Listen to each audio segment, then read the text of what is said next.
Et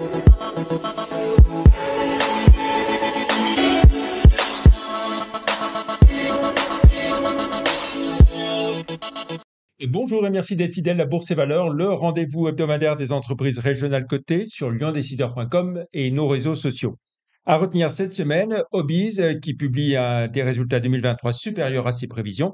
La plateforme de marketing relationnel et affinitaire atteint 83 millions d'euros de chiffre d'affaires, en haut de 108%, avec notamment l'acquisition de Ski Loisirs Diffusion. La marge brute, quant à elle, est multipliée par 2 à 11 millions d'euros, ainsi que l'EBITDA à 2 millions et le résultat net à 290 000 euros. Obiz a aussi renforcé son bilan avec une trésorerie disponible en hausse de 6 400 000 euros à plus de 9 millions. Concernant l'exercice en cours, Obiz vise un chiffre d'affaires consolidé supérieur à 125 millions d'euros, soit à minima plus 50% de croissance, avec la signature de plus de 35 nouveaux programmes relationnels et affinitaires en bourse. Obiz cotait 6,26 euros jeudi, en repli de 6% par rapport au 1er janvier, et stabilité sur 6 mois et plus 13,3% en un an. On retrouve à présent notre invité, Bénédicte Durand, PDG d'Alteora. Bonjour. Bonjour Jean-Pierre. Merci d'avoir accepté notre invitation. Alors, directrice générale, vous l'étiez déjà, présidente, vous l'êtes depuis peu.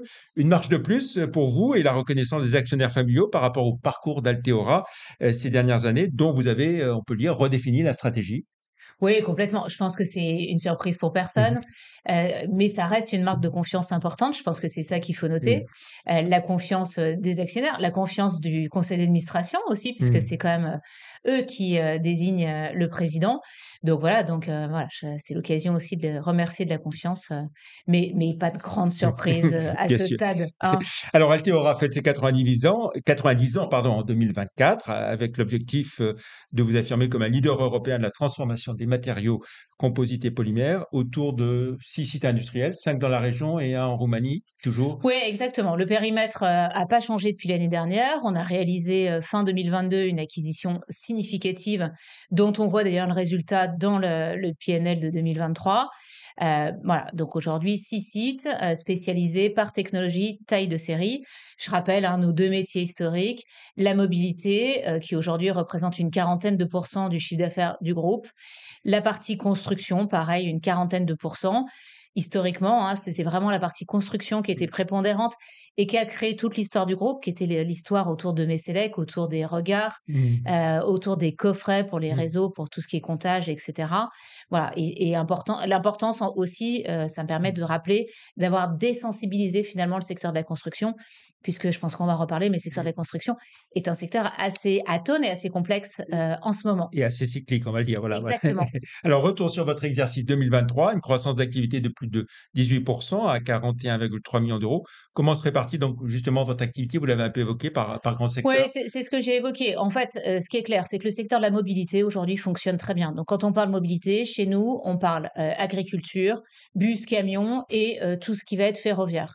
Ce secteur-là est très dynamique. On voit aujourd'hui, on propose principalement des pièces de capotage, plutôt de grande dimension, sur lequel on va venir intégrer des fonctions complexes, apporter de la valeur ajoutée, etc. Ça performe. On a des nouveaux projets. On a communiqué l'autre jour la réalisation de prototypes pour un grand constructeur dont je ne peux pas donner le nom. Mm. Voilà, on a Oui, on beaucoup peut de dire qu'il y a eu choses. quelques beaux Voilà, il y a contrats beaucoup de choses dans le en pipe. 2023, Voilà, oui. et il y en a encore parce qu'il y a vraiment une tendance en fait d'une nouvelle mobilité et donc ça nécessite fondamentalement de repenser des produits. Et puis de l'autre côté, on a la partie construction. Donc dans cette partie construction, évidemment que la partie coffret de comptage et distribution d'énergie, eau, électricité, gaz, télécom pèse pour beaucoup. Et là, clairement, on est tributaire du secteur de la construction Mm. en Mm. général, du marché de première monte en fait. Donc tout ce qui va être construction de maisons individuelles, construction d'immeubles, construction de logements. Et là, le contexte macroéconomique est pour Mm. nous Mm. évidemment défavorable. Ce qui fait qu'aujourd'hui, ça équilibre les deux secteurs aux alentours de 40% chacun, enfin une quarantaine de pourcents. Je pense que c'est ça qu'il faut retenir. Ce qu'il faut aussi retenir, c'est qu'on est prêt pour Et le redémarrer. solde, donc, Voilà.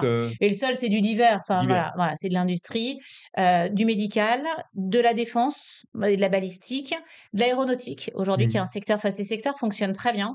Voilà. Et les différentes usines sont Secteur concernées. porteur important. Secteur porteur, mais évidemment Mm. plus marginal Mm. aujourd'hui, dans l'ensemble de l'activité, hein. Vous le rappeliez, on Mmh. passe de 35 millions à 41,3 millions.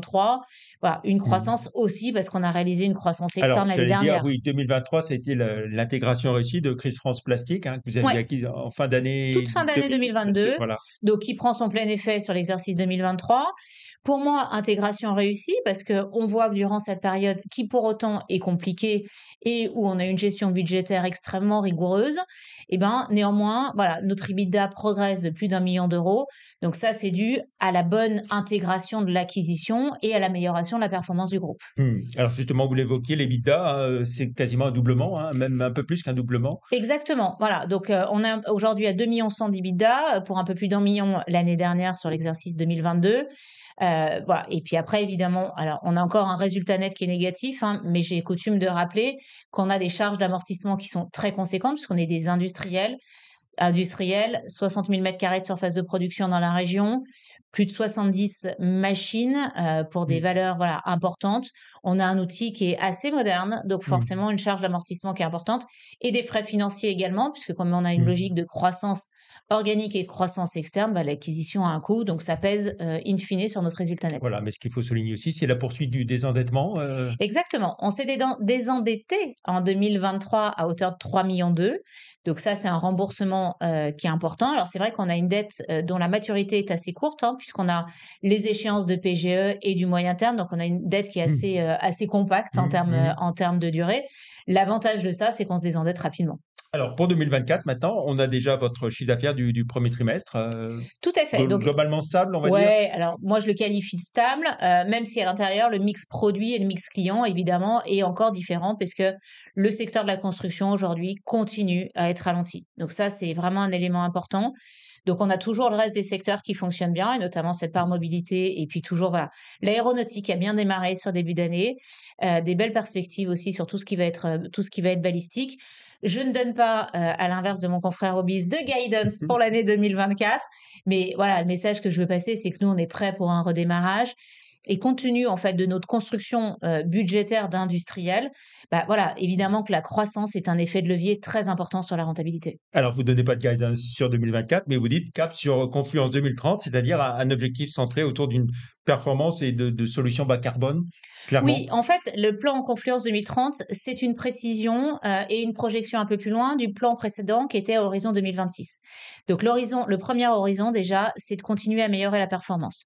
Donc aujourd'hui, on a amélioré la performance puisqu'on a amélioré le pourcentage d'EBITDA de manière significative, donc 2 millions sur 41 millions d'euros de chiffre d'affaires.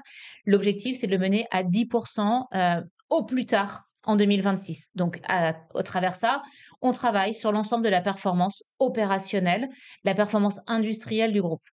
L'objectif, c'était de donner un horizon plus loin parce que dans l'industrie, 2030, c'est une échéance importante.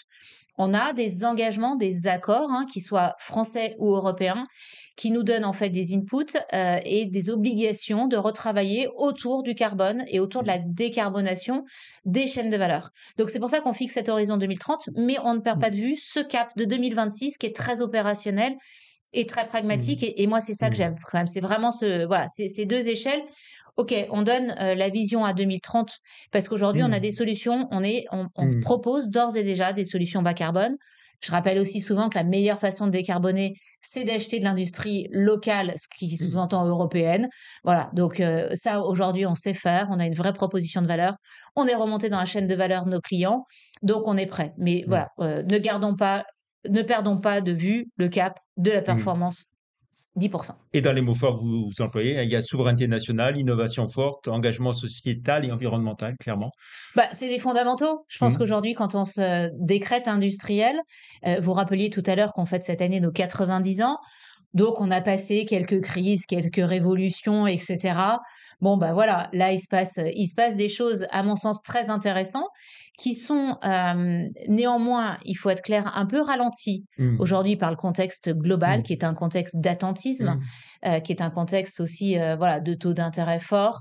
Mais néanmoins, pour moi, on a la bonne feuille de route, on a la bonne vision, on a le bon plan stratégique dans cet ensemble, en effet, où, enfin, moi, j'incite tout le monde à prendre conscience, en fait, de ce qu'on consomme et de ce qu'on achète, et à être plus responsable en achetant sur notre continent, en fait.